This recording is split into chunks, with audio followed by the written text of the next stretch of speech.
Victorian style homes are not just one style. They are a collection of styles built during the reign of Queen Victoria from 1837 to 1901. These multiple styles feature ornate detailing and asymmetric floor plans. At the beginning of the Victorian era, Italianate style houses became the fashion.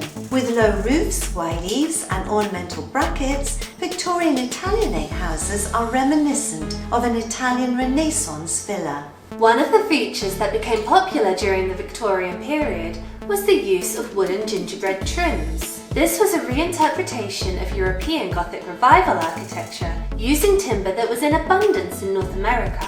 Victorian houses often have towers, turrets and dormer windows. The Carson Mansion, located in Eureka, California, is a great example of a United States Queen Anne-style Victorian mansion. The Gothic Revival style during the Victorian era was inspired by medieval architecture.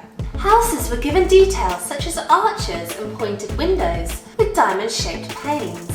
This example is from the historic Pendleton Heights area of Kansas City, Missouri.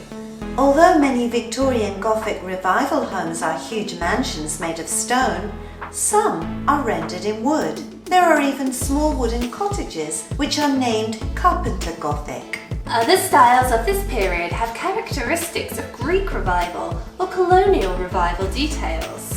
Stick-style houses are, as the name implies, decorated with intricate stickwork and half timbering. Vertical, horizontal and diagonal boards create elaborate patterns on the facade. Victorian-era homes in Eastern American cities tend to be 3 stories, and those in Western American cities tend to be 2-story houses or 1-story cottages. Often built in coastal areas, shingle-style homes are rambling and can be austere. Amazingly, a shingle-style house isn't always sided with shingles. These large informal homes were adopted by the wealthy for lavish summer homes. Please let us know your favourite Victorian house style in the comments section below. We hope you enjoyed this video. If so, please give it a like, share with friends, and subscribe to us on YouTube.